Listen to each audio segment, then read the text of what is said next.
एक पंडित जी थे, वो नहाने गए सवेरे सवेरे।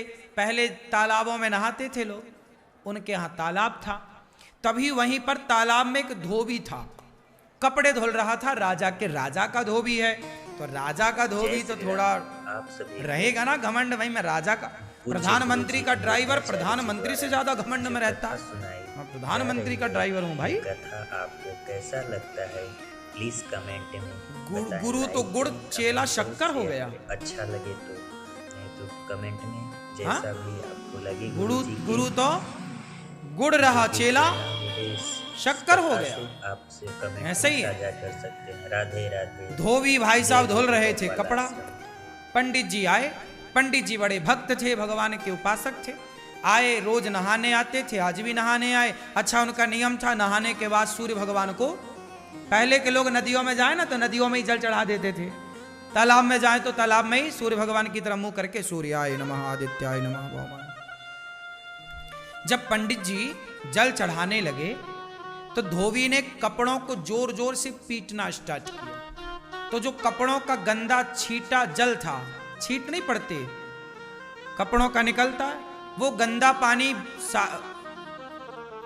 पंडित जी की अंजलि में जाके गिरा, हाथ में, और उसी से वो सूर्य भगवान को अर्घ दे रहे हैं। तो सूर्य अर्घ में उस जल में वो कपड़ों का धौमन गिर रहा था, गंदा पानी। जबकि धोबी को चाहिए ये था कि जब कोई जल चढ़ा रहा है तो जरा 1 मिनट के लिए भैया रोक लो कि जल पूरा हो जाए। पंडित जी तो जल चढ़ाते रहे, पंडित जी भी ना रुके, वो अपना जल चढ़ाते रहे, सूर्याय नमः आदित्य, पानी गंदा पड़ता रहा। ये दृश्य भगवान ने देखा।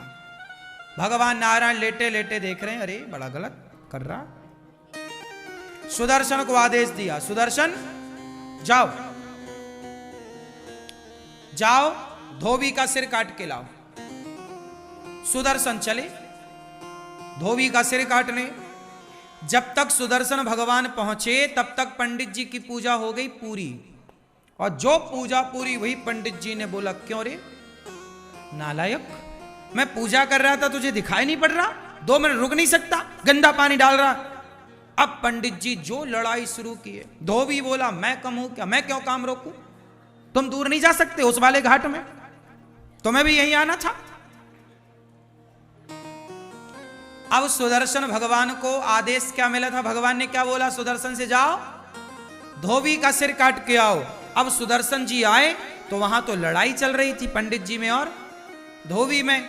सुदर्शन घबराए कि भगवान ने कहा है कि धोबी का सिर काटना है, इन दोनों में धोबी कौन है ये कंफर्म नहीं हो रहा। सुदर्शन वापस चले गए। भगवान ने पूछा, हो गया सिर काटने का काम? अरे प्रभु ये तो बताओ कि उन दोनों में धोबी कौन है? धोबी तुम्हें नहीं पता? अरे बोले दोनों वो लड़ रहे थे। अब दोनों जब लड़ रहे, दोनों का स्वभाव एक सा है तो कैसे पहचाना जाए? आप भी तो धोबी की तरह हो गए। यदि धोबी गलत था तो पंडित जी आप भी तो उससे लड़के उसकी तरह हो गए। अब उसमें और आप में अंतर क्या रहा? तो सुदर्शन भगवान बोले, वहां तो 2 धोबी हैं, किसे काटना है बताओ? सुदर्शन भगवान से भगवान ने कहा, तुम वापस आप किसी को मत काटो। क्या मतलब हुआ इसका? क्या सीखा आपने इस कथा से? जब जवाब आप स्वयं देते हैं तो भगवान चुप हो जाते हैं कि जवाब तो आपने दे दिया। पंडित जी ने जवाब ना दिया होता उस धोबी को तो भगवान जवाब देते कि नहीं? इसलिए कोई आपको गाली दे, आपको अपमानित करे, आप तो सॉरी कान पकड़ लो भैया, आप सही हम गलत। आप जब आप जवाब नहीं देते तो ईश्वर जवाब देते हैं, और आप जवाब दे देते हैं तो भगवान ठंडे पड़ जाते, भैया तुम ही निपटो सुलझो, फिर हमें काहे, तुम कर लो।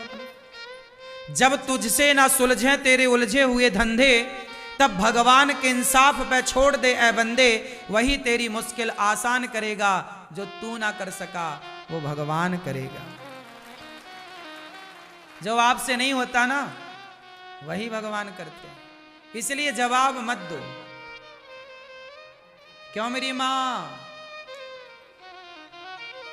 जवाब ना देना चाहिए। मैं केवल सुना नहीं रहा हूं कथाएं, मैं इन सब पे अमल भी करता हूं, इसलिए